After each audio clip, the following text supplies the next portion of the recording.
thank you, Sorin, for being with me in this conversation. I really appreciate you taking the time to help us see the perspective from Germany. And actually, you're the first one in Germany, in Europe, actually, that I'm interviewing. So it's very interesting to see different points of Europe having different opinions. But before going there, can you please introduce yourself? And then I will go into some of the questions I have for you.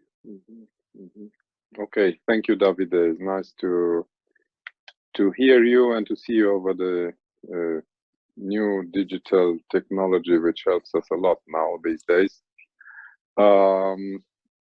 Couple of words about myself. I am working now with an international charity. We are developing emergency aid projects and classical development aid policies for countries with difficult situations. I'm former political parliamentary consultant and former diplomat, and I also worked in pharmaceutical industry for a couple of years, and a little bit have some publications about social market economy, which is the national economic system in Germany, which has been implemented since the Second World War. Wow. Yeah. Wow. Well, perfect. You have the perfect profile to talk about these things with me then. So first of all, let me ask you first, how is the situation in Germany? How is it perceived, this crisis altogether? Just a brief introduction of how is the feeling around you there. Are you guys in a lockdown, or let me know. Tell me what is it from there? Yeah, unfortunately, we are not locked down. There are interdictions which have been introduced gradually. First meeting more than 100 people, then less than 10 people, then less than 2 people. So only 2 persons are allowed to meet now. This is a federal-wide obligation. It's been made under law. But of course, schools are closed, restaurants, but not essential businesses, and not businesses which can prove that they stick to the standards of keeping a distance and reporting to the health office as soon as you have a problem. So we are working normally in the office. We are 7 people in the office. We have more than 2 meters for among the desks where we're working. So fortunately, nobody has become ill. We use disinfectant. We try to monitor persons whom we come in contact with, disinfect tables, computers, etc. Well, from a point of view of the let's say the atmosphere, I think most people were quite surprised and to experience something like this, a lockdown which has never been implemented. Not even the war. In war, when we had the bombardments here in the 1940s, there were 2-3 hours curfew, maybe sometime during the night, but during the day you could go out. And secondly, the industry was moved up to higher production. Now it's a lockdown. It's reduction of production, and most basically in all industrial fields except for the infrastructure ones. I was shocked to hear that BMW, Volkswagen, Audi, they shut down production. It was quite shocking. And for Germany, this is it's the biggest industry, so it will have a lot of repercussions over all economic sectors. But yeah. Now, one thing, you know, I understand that it seems like they're more like relying on your responsibility, on individual responsibility, because in Italy we have a lockdown, there's police around and they're checking on us, and the drones are going around. But there it seems more like individuals are like responsible for themselves, and they're abiding by the restriction that have been given to you. And is that working in the terms of numbers? You know, how many people are infected, and if you have the number, and how many people died already in Germany? I think we have about 140,000 infected, which normally one should multiply with 5 or 10 at least, which might be the real figure. It's only the detected ones. And I think there are about 6,000 deaths.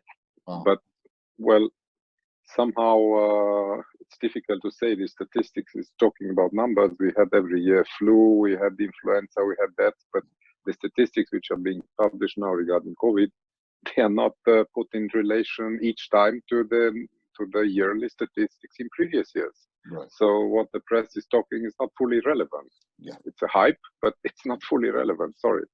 We have doctors here in Italy that have had problems. Is the health system holding up in Germany? I mean, it's a different story probably there, because here we didn't have the supplies to be able to take care of things, and so some doctors got infected, and we have over 100 people that died actually. Over 100 people in the health system. What about that in Germany? I think what I've read in the press is that we have about 28,000 breathing, emergency machines for breathing, 28,000, which at the moment seems to be sufficient. Yes. Second point is I didn't hear of doctors dying about regarding treatment of corona. We've seen